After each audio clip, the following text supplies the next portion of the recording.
Hey, okay, so we're gonna go through how to do a kettlebell swing. Before we swing, we need to have our deadlift on point. So I'm just gonna show you a kettlebell deadlift. Your feet are gonna be about hip distance apart, not super wide, just your hips. Toes and heels are gonna be going forward, and the kettlebell is gonna be right in between the arches of your feet. So it looks like an H with the kettlebell handle being the middle of the H. I'm going to show you from about a 45-degree angle. Hands to your hips, push those hips back, okay? Some softness through your knees, but it is not a squat. A deadlift is a hip hinging exercise, and you're going to hear me say that a lot about the swing. It is a hinge, not a squat. So your back stays nice and straight, hips are back, reach down for the handle, break that handle so that you're packing your shoulders down and back. Keep your abs engaged. Make sure your back is still straight, not round, not arched, nice and straight, abs engaged, and just go ahead and stand that weight all the way up. At the top of your deadlift, shoulders over your hips, hips over your heels. We need to have our deadlift really strong before we go into our swing. If you're not comfortable with your deadlift, please make this a deadlift challenge and not a swing challenge, because I don't want you to injure yourself. If your deadlifts are cool, let's get ready for a swing. So for our swing, our kettlebell is going to be out in front of your feet, just about 1.5 feet. This allows us plenty of space to hike the kettlebell up so that we can get the swing going. So feet are going to be a little bit further apart because in the backswing, we're going to take the kettlebell through our legs. So we need to make some space for that. Hands to your hips, push those hips back, getting into that hinge position. Now we're reaching for the kettlebell handle out in front of us. Break that handle, packing your shoulders down and back. Still with your neutral spine, so abs engaged. You can take a little sip of air as you hike the kettlebell up, and then exhale as you stand nice and tall. Park it. When you get rid of the kettlebell or dismount or do your last swing, you're going to bring it to your hips one more time and then set it down in front of you. If you don't do it that way, there's a good chance you're just going to crash the kettlebell to the ground and irritate your back. So let's not do that. I'm going to break down the swing just a little bit for you. First, with that hike into your hips.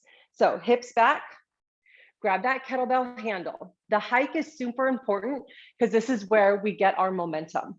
So we want to hike the kettlebell all the way up into our body. That way we have the leverage that when we swing and bring our hips into extension, we're going to generate power from our hips. So hips back, break that handle, abs engaged. A small sip of air in, hike it, and then set it back down. We want to hike high, set it back down. We're engaging when you're hiking, engaging your core, engaging your lats, okay? Once you have that hike, that first initial stand up from the hike, super important. In my opinion, that's the hardest swing you're gonna do is that first one. So we're gonna hike, swing, and then park. This is, if you're just learning swings, this is a great sort of progression into doing your continuous swings. So hips back, abs engaged, sip of air in, hike it, exhale, stand, and park. Power swings, and park. Once you feel comfortable with that, continuous swings. I'll do 3. And park. Couple things to note. Getting the kettlebell high in your hips is important. And then a thing that I see all the time is at the top of the swing, we want neutral pelvis, abs engaged, shoulders stacked right over the top of your hips. What a lot of people do is they overextend through their hips. So hip flexion, hip extension, hip overextension. We don't want to do that last thing. So hip extension, abs engaged, glutes engaged, quads engaged.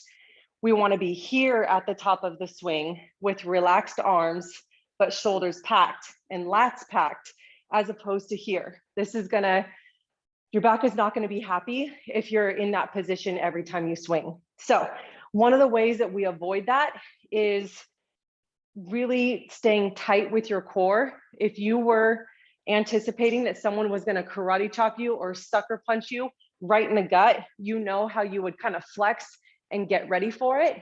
That flexed ab position is gonna help you get into a neutral spine position.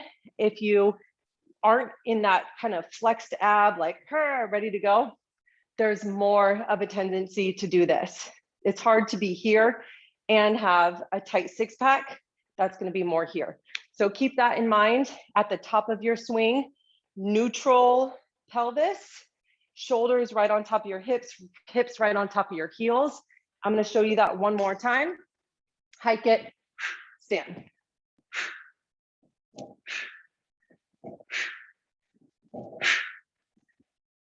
All right, that's your kettlebell swing. Hopefully that tutorial was helpful and you can get started and feel confident about your swings. Good luck.